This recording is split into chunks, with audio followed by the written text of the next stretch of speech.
Kakšne so bile okoliščine, ki so pripeljale do tega, da je Nolan Xavier Wells vstopil v vodo? Nazadnje smo ga videli na posnetkih. Bil je brez majice. Nekdo je nekaj videl. Nekdo nekaj ve. Zakaj je Nolan Wells mrtev? To vprašanje visi v zraku že od 4. julija, odkar je 18-letni študent in igralec ameriškega nogometa Nolan Wells izginil z oddaljenega otoka, kjer so ga nekaj dni kasneje našli v okoliščinah, ki še vedno ne držijo vode. Rezultati neodvisne obdukcije za Nolana Wellsa so zdaj znani in to, kar so odkrili. Vse to bom podrobno razložil skupaj z izvedencem, ki nam lahko pove, kaj vse to v resnici pomeni. Dobrodošli v oddaji Sidebar, ki jo predstavlja Law and Crime. Sem Jesse Weber. Poglejte, vsi smo čakali na odgovore v tem primeru. Družina je čakala na odgovore v tem primeru. Čakala na nekaj, karkoli, kar bi nam lahko povedalo, kaj se je v resnici zgodilo Nolanu Wellsu na tistem otoku. Njegova družina je potrpežljivo čakala, javnost je spremljala. In danes, končno, smo dobili nekaj. Rezultati neodvisne obdukcije so znani. Spomnite se, družina je naročila, da se opravi neodvisna obdukcija. Zdi se, da obstaja določena stopnja nezaupanja v preiskavo strani države, državnega mrliškega uglednika. Vemo, da jih zastopa odvetnik Ben Crump. In Ben Crump je zjutraj stopil pred mikrofon, da nam pove, kaj so ugotovili. Zdaj, na kratko, veliko se je zgodilo, prav? Veliko se dogaja, ampak najpomembneje naj vam tukaj podam kratek pregled. Ta teden so počastili življenje Nolana Wellsa. Bila je velika slovesnost, bilo je na stotine ljudi. Velečastni Al Sharpton je imel žalni govor. Tyler Perry je pokril stroške. In preden se je slovesnost končala, je Sharpton naredil potezo, ki je pritegnila pozornost vseh. Nagrada v višini $50,000 za informacije, ki bi pripeljale do obsodbe v primeru Nolana Wellsa. Perry jo je takoj podvojil. $100,000 zdaj. To je skupni znesek za kogarkoli, ki ve kaj, kar bi lahko pripeljalo do morebitne obsodbe tukaj. Mimogrede, če za trenutek predpostavim, da je bilo storjeno kaznivo dejanje. FBI je posegel vmes, preiskujejo grožnje, ki so bile povezane s tem primerom. Povej vam, kako zelo so se razmere zaostrile. In vse to se dogaja z možnostjo, da se obeta velika porota. Glej, kolikor vemo, je po srečanju z državnim tožilcem Ben Crump povedal, da je tožilec nakazal, da bodo po preiskavi šerifovega urada morda ta primer predstavili veliki poroti. Časovnice še ni, ampak to je možnost, medtem ko čakamo na uradne rezultate obdukcije, kaj ne? Ker želim biti jasen. O čemer bom govoril so rezultati, predhodne ugotovitve neodvisne obdukcije, ne obdukcije državnega mrliškega uglednika. Spremljamo vsak razvoj v tem primeru. In Ben Crump je danes na odru na konvenciji NAACP podal to veliko izjavo s predhodnimi ugotovitvami. Vemo, da so telo Nolana Wellsa premestili v Washington, D.C. Ponovno, to je naročila družina, oni so to zahtevali. In to so ugotovitve, ki nam prvič omogočajo neodvisen pogled v to, kaj se je zgodilo. Še preden smo prišli do teh ugotovitev, je Ben Crump pojasnil, zakaj ta boj za preglednost sploh obstaja. Rad bi se zahvalil vsem vam, ki ste klicali v klicni center. Rad bi se zahvalil tudi častitemu Alu Sharptonu. Rad bi se zahvalil gospodu Tylerju Perryju. Rad bi se zahvalil gospodu Terryju Owensu za razpisano nagrado v višini $125,000. Za vsakogar tam zunaj, ki ima informacije, da lahko pridemo do resnice o tem, kaj se je zgodilo. Mislim, kakršnikoli posnetki, in prejeli smo že veliko posnetkov, predsednik Johnson tistega dne od mladih ljudi in želimo, da bi imeli pogum oglasiti se s fotografijami. Kar ste slišali, vem, da so ljudje rekli, da je bilo tam veliko motenj. Nekateri verjamejo, da je bil vpleten Nolan. Vse te stvari so pomembne, da pridemo do resnice o tem, kaj se je zgodilo. In zato se vam vsem zahvaljujem, da ste tukaj, ker so te novice tako pomembne, kot katerakoli novica v Združenih državah Amerike. Ugotoviti, zakaj je Nolan Wells mrtev. Izgubiti otroka resnično zlomi tvoje srce. To je bolečina, ki je preprosto ne moreš izmeriti. Še posebej nekdo, kot je Nolan, ki je vsem prinašal toliko veselja, svetlobe in življenja. Takih pristnih ljudi, kot je Nolan, ne najdeš pogosto. Zato je izgubiti to svetlobo pri tako mladih letih v takšnih okoliščinah res izjemno težko. Zato smo se odločili za to pot. Toliko ljudi v javnosti postavlja vsa ta vprašanja. Ampak edino vprašanje, ki ga imamo mi, je, kaj se je zgodilo z našim sinom. To je edino vprašanje. Zato upamo, da bodo naše lokalne oblasti naredile, kar morajo narediti. Ker imamo mi predhodne rezultate obdukcije in od njih ne slišimo nič, to je srce parajoče in zaskrbljujoče, kar spet je razlog, zakaj smo tukaj, zakaj smo prosili za to pomoč. Torej, zdaj ima družina rezultate neodvisne obdukcije. In to je tisto, kar je ugotovil tisti sodni zdravnik, tisti patolog. Predhodno poročilo. Druga obdukcija. Smrt Nolana Xavierja Wellsa. Vzrok smrti nedoločen. Preiskava je v teku. Način smrti nedoločen. Preiskava je v teku. Žariščno območje rdeče razbarvanosti v mehkem tkivu na zadnjem delu glave, okcipitalna regija. Rekel je, da je etiologija trenutno neznana. Rekel je, da so telo prejeli po začetni obdukciji. Rekel je, da je bilo telo v izrazitem stanju razkroja. Kaj torej slišiš? Vzrok nedoločen, način nedoločen, ta rdeča razbarvanost na zadnjem delu glave. Ampak tukaj postane zanimivo. Torej, po besedah Bena Krampa je trdil, da je United Cajun Navy našla Nolana popolnoma oblečenega, z obrazom navzdol. Čeprav je Kramp poudaril, da je na zadnji sliki, ki smo jo videli, Nolan v kopalkah s prijatelji. Ta slika je povsod krožila, ni popolnoma oblečen, kaj ne? Ne nosi majice. In imaš ta zadnji posnetek z njim, oziroma morda prav z njim. Ta na novo objavljen posnetek TMZ, posnet 4. julija ob 24:23, ki naj bi prikazoval moškega, ki naj bi ustrezal opisu Nolana na čovnu, oblečenega v iste modre kopalke, kot jih je imel na tisti znani fotografiji. Spet brez majice, če je to res on. Vendar je to pravkar prišlo na dan. Zato je United Cajun Navy objavila na X in povedala: Odvetnik Kramp, nismo rekli, da je bil Nolan popolnoma oblečen, ko so ga našli. Nosil je samo kopalne hlače. Prosim, ne izkrivljajte naših besed. Zdaj pa je to še eno vprašanje, ko skušamo razumeti, v kakšnem stanju je bilo Nolanovo telo. V redu, želim si to razjasniti. Želim poskusiti razumeti, kaj vse to pomeni. Povabim enega naših najljubših strokovnjakov na tem področju. To je dr. Nate Rutherford, mrliški oglednik okrožja Richland. Tako lepo vas je videti, doktor. Vem, da ste to spremljali v živo, tudi mi smo gledali v živo. Vem, da ste si veliko zapisovali, medtem ko smo poskušali razumeti to zadevo. Tukaj je veliko različnih vidikov, ki jih lahko obravnavamo. Mislim, da bom kar začel z glavno ugotovitvijo te neodvisne obdukcije. In vi mi povejte, kako omejene so neodvisne obdukcije. Ampak dejstvo je, da je bilo ugotovljeno, da sta vzrok in način smrti nedoločena, dokler preiskava ni zaključena. Je to nekaj, kar vas preseneča? Ali in kaj mislimo? Kaj mislimo s tem? Kaj lahko sklepamo iz tega?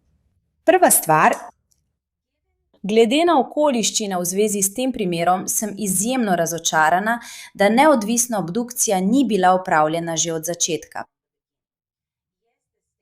Da država ima odgovornost opraviti obdukcijo, ampak celookrožni mrliški oglednik je rekel, da noče imeti nič s tem. Pošiljam to na Državni urad za sodno medicino. Torej, če bi to nameravali storiti, bi morali tej družini že od začetka dati možnost, da naroči neodvisno obdukcijo. Ker pri tej neodvisni obdukciji manjkajo stvari.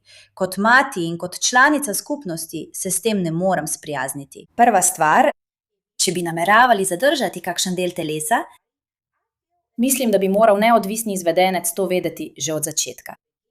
In poročilo o teh ugotovitvah bi mu moralo biti poslano. Da običajno je, da zadržijo dele telesa, če jih nameravajo še dodatno preučiti. Ampak zakaj? Kaj je bilo tam, kar ste morali preučiti in zakaj o tem niste govorili z družino? Transparentnost kot javna uslužbenka, še posebej v vlogi mrliške oglednice, kjer se od vas pričakuje, da opravite neodvisno obdukcijo zunaj policijske preiskave, menim, da mrliška oglednica in urad EMI nista bila transparentna in odkrita s to družino, kar me zelo skrbi. Zakaj bi zadrževali vratne mišice? Zakaj bi nekaj zadrževali? Dovolite mi, da to predvajam. Dovolite mi, da zdaj predvajam ta del tiskovne konference. Sprednji del. Notranje strukture vratu so bile odsotne, niso bile prejete skupaj s telesom. Sapnik in grlni hrustanec. Ščitnično podjezični del in podjezičnica niso bili prejeti skupaj s telesom. Zato ta patolog ne more izključiti poškodbe vratu kot dejavnika, prispevka ali vzroka smrti. Dr. Rutherford, zakaj bi ti deli bili odstranjeni in ali jih testirajo? Prav imaš, ko praviš, zakaj to ni bilo sporočeno dr. Mitchellu, kaj ne? Osebi, ki izvaja to neodvisno obdukcijo. Ampak zakaj bi bili ti deli telesa običajno? Ali pa ne vem, ali je običajno, da jih odstranijo in za kakšen namen? Da, običajno jih odstranijo. Kadarkoli opravimo obdukcijo, odstranimo te notranje strukture, da jih lahko podrobneje preučimo. Ne samo z vizualnega vidika, ampak tudi z mikroskopskega vidika. Zdaj, ko si ogledamo vratne mišice, si ogledamo tako imenovane podjezične vratne mišice. Da vam dam predstavo, to so vaše podjezične vratne mišice, prav? Ampak prav tukaj se nahaja vaš požiralnik, vaša sapnica, vaša podjezičnica.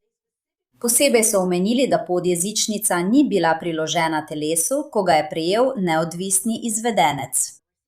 To je zame pomembna točka, ker to pomeni, da preverjajo, ali so podjezične mišice imele krvavitve, kar pomeni znake zadavitve. Petehjalne krvavitve so zelo pomembne, prav tako pa tudi krvavitev v te mišice. Podjezičnica, pregledovanje te kosti, odstranitev mehkih tkiv z nje, da bi preverili znake poškodb, kot je zlom te kosti, je ključnega pomena. Ko razmišljate o morebitni zadavitvi ali stiskanju vratu, udarec, predel vratu, to pa poškodba. Druga pomembna stvar pri tem je zame ta, da niso mogli ugotoviti, ali je prišlo do znotrajlobanske krvavitve ali ne, kar je spet problematično, ker je prišlo do razbarvanja na zadnjem delu lobanje. To so zabeležili. Izmerili so to. Hotel sem te vprašati o tem. Zakaj to ni bilo razkrito? In če ni bilo nobenega zloma, v redu, ampak zakaj tega niso povedali? Ta družina bi morala vedeti več, kot ve. Tudi ko dobimo primere, kot je ta, in imamo vprašanja, družinam vseeno povemo tisto malo, kar vemo, in jim rečemo, hej, stvari se lahko spremenijo, ampak to je to, kar imamo trenutno. Tako. Veliko vprašanj glede tega. Prva stvar. Dejstvo, da ne rad to rečem, ampak deli Nolanovega telesa manjkajo. Ali to pomeni, da sploh ne morete ugotoviti, ali je šlo za utopitev po nesreči? Točno tako. Ker moram vedeti, kdaj so prejeli to telo pri prvem pregledu, ali je bila voda v dihalnih poteh. Je bila. Ali so bile v dihalnih poteh kakšne nečistoče, kaj? Kaj je bilo v njegovi želodčni vsebini? So bile tam kakšne tablete? Je bil tam alkohol? Je bila tam hrana? To mi daje časovni okvir, kdaj je Nolan nazadnje jedel, kaj je pil. Preučujem vsebino njegovega želodca.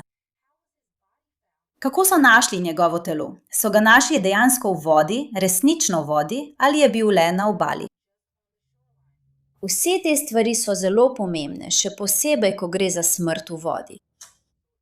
Torej, če so odstranili, če je prvi preiskovalec odstranil te dele telesa, ali to nakazuje, da bodo morda imeli zaključek, ko bo izšlo poročilo državnega sodnega zdravnika s toksikološkimi izvidi, da bodo morda imeli zaključek? Ali je šlo za tujo krivdo, ali je bila poškodba na tem predelu, ali je prišlo do utopitve, dejstvo, da so odstranili te dele, bi lahko nakazovalo, da imajo odgovor. Vse ostalo so poslali. Torej so očitno te dele Nolanovega telesa zadržali, da bi jih dodatno preučili. Zakaj? In če niste nameravali poslati celotnega telesa, zakaj? In to morate povedati ne samo zdravniku, ki opravlja pregled, ampak tudi družini. To morate povedati tudi odvetniku, ker so to pomembne informacije. Ta doktor, Roger Mitchell, ne more opraviti popolnega neodvisnega pregleda, če mu manjkajo deli telesa. Ali ste naredili popoln rentgenski posnetek okostja, da bi ugotovili, ali so bile te kosti zlomljene ali ne? Res mislim, da je največja napaka tukaj ta, da tej družini niso dovolili opraviti neodvisne obdukcije, čeprav so poznali okoliščine tega primera. Ampak veste, ljudje bodo to pogledali in rekli, ali kaj skrivajo? Predajo truplo brez, ali je to upravičen sklep? Ali je to, kot spet želim biti previden pri tem in reči, je to nekaj, kar ste že videli prej? Je to standardno? Je to napaka v presoji? Je to napaka? Je to površno delo? Ali pa je nekaj, kar ni? Veste, ali gre za pomanjkanje transparentnosti? Evo, kaj mislim. Skrbi me, ko jih poslušam, kako odgovarjajo o stanju njegovega telesa in kaj menijo, da bi se lahko zgodilo Nolanu, še preden so sploh pregledali njegovo telo. Kako lahko domnevate, da ni šlo za kaznivo dejanje? Kako lahko domnevate, da je šlo za naključno utopitev, če še niti niste opravili obdukcije? To bi bila prva napaka, ki bi jo bilo treba izpostaviti v tem primeru. Ne samo z vidika starša, ampak tudi kot mrliški oglednik se srečujem z našimi organi pregona in jim rečem: prosim, ne razkrivajte takšnih informacij, ne da bi se prej pogovorili z mano. Ker nočem, da bi družina mislila, da jim kaj skrivamo. Želim, da vedo. In Nolan si zasluži, da je zgodba o njegovi smrti povedana. Ne glede na to, kako kruta ali blaga je lahko. Zasluži si, da je resnica o njegovi smrti povedana natančno. Ta rdeča razbarvanost na zadnjem delu Nolanove glave na tem področju tkiva, mislim, da temu pravijo žarišče. Vi bi to bolje vedeli kot jaz. Žarišče. Temu pravijo žarišče. So to imenovali žariščna obarvanost, kar pomeni, da ni šlo za razpršeno razbarvanost, torej ni pokrivala velike površine. Bila je zelo specifična za to območje, tako specifična pravzaprav, da so jo lahko izmerili in ugotovili, da se ni razširila nikamor drugam. Mislim, da je to res pomembno, ker bi to lahko bila točka udarca. Zdaj, ali bi to lahko bilo zaradi prvega pregleda, zaradi načina, kako je bilo telo postavljeno, ali bi to lahko bilo, ker se spomnite, ko je bilo telo na koncu pregledano, kaj ne? Mislim, da je bilo to 10. julija. Pravijo, da je bilo telo pregledano, če se ne motim. Mislim, da imam prav glede tega. Ampak ali bi lahko bilo to, da je nekdo udaril Nolana, da se mu je nekaj zgodilo in bi bila ta sled še vedno tam? Samo predvidevam, ali mislite, da bi to lahko bilo nekaj, kar se je zgodilo po njegovi smrti? Mislim, da je verjetno prej, še posebej zato, ker se je zdelo, da je bila prisotna razbarvanost, kot je bila opisana.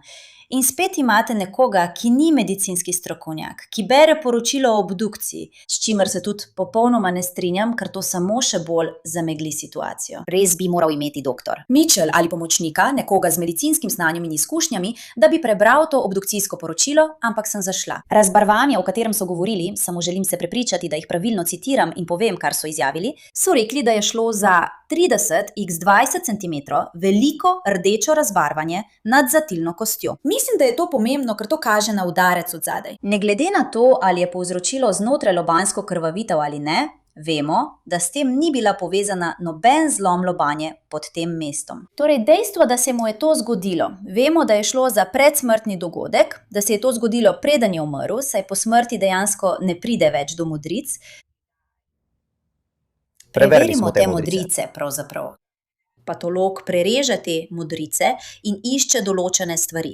Zdaj, spet to telo so našli kasneje. Našli so ga na prostem, vendar ne vemo, ali je bilo telo ves čas tam, ali ga je nekdo prinesel nazaj in ga odložil. Pravijo, da je bil popolnoma oblečen, vendar na vseh slikah nima majice. Toliko vprašanj tukaj. Kaj pa izrazita razgradnja telesa? Spet zelo pomembno. To je zelo pomembno, ker želim vedeti, kakšne razkrojne spremembe so bile. Ali je bil napihnjen, ali je bil prepojen z vodo. Pravijo, da ni bil prepojen z vodo. Ampak spet, če te najdejo z obrazom navzdol blizu vodnega telesa, mokre stvari razpadajo hitreje. Ne morem si predstavljati, da je obala popolnoma suha. Tam je voda, tam je vlaga. Torej, ali je njegov obraz ohranjen, ali so bile na njem žuželke?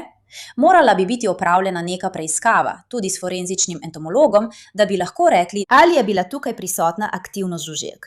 Žuželke lahko preučiš, da pomagaš določiti časovno obdobje smrti. Samo zdi se mi, da tukaj manjka toliko stvari. In mislim, da je največja napaka, Jessie, resno, je, da bi morali tej družini dati možnost, da naroči lastno obdukcijo, preden se je kdo drug dotaknil telesa. Danes zjutraj želim predvajati še nekaj od Bena Crumpa. Poglejmo si. Ta patolog ne more izključiti, ali so kakšni umestni, nenaključni dejavniki prispevali k smrti ali povzročili smrt Nolana Wellsa. Razumete? Pravi, da na podlagi pregleda telesa ne more izključiti možnosti kaznivega dejanja. To je pomembno. Ob tem pa naslednja vprašanja ostajajo odprta. Prvič, Kakšne so bile okoliščine, ki so pripeljale do tega, da je Nolan Xavier Wells vstopil v vodo? Drugič, kakšen je bil položaj telesa, ko so ga našli? Tretjič, ali je bila voda v dihalnih poteh? Spomnite se, govoril je o pljučih in dihalnih poteh. Ali so se napolnile z vodo? Četrtič, ali obstajajo kakšni dokazi o poškodbah sprednjih struktur vratu? Dobili smo obdukcijo brez njegovega vratu. Ob drugem obdukcijskem pregledu smo dobili telo brez njegovega vratu. Petič, ali obstajajo kakršnikoli dokazi o znotraj lobanjski krvavitvi? Rekel je, da bo to zelo pomembno. Stvari, ki jih on ni mogel opaziti pri obdukciji, bi lahko prvotni obducent opazil. Številka 6 je bila sestava. Kakšna je bila sestava želodčne vsebine? O tem govori kot o pomembnem, ker kdaj so ga našli? Koliko časa je bil v vodi? Koliko časa je minilo od njegovega zadnjega obroka? Vse te stvari postanejo pomembni dejavniki, ko poskušaš opraviti temeljito in nepristransko obdukcijo. In številka 7. Kakšne so bile ugotovitve toksikološkega poročila? Rekel je, da je najboljša klasifikacija vzroka in načina smrti za Nolana Xavierja Wellsa ponovno nedoločena, dokler preiskava ni zaključena. Torej, ne morejo izključiti suma kaznivega dejanja. Kako zdaj na to odgovarjajo državni preiskovalci? Predvidevam, da še vedno čakajo na rezultate toksikoloških preiskav za svojo lastno obdukcijo, ampak ali se odzivajo na to? Kako se odzivajo na to? Kdaj bomo prejeli uradno obdukcijsko poročilo iz urada državnega sodnega zdravnika? Kaj se bo tam zgodilo naslednje? Mislim, res me zanima, kako se bodo organi pregona odzvali na to. Mislim, da je njihova možnost, da odgovorijo.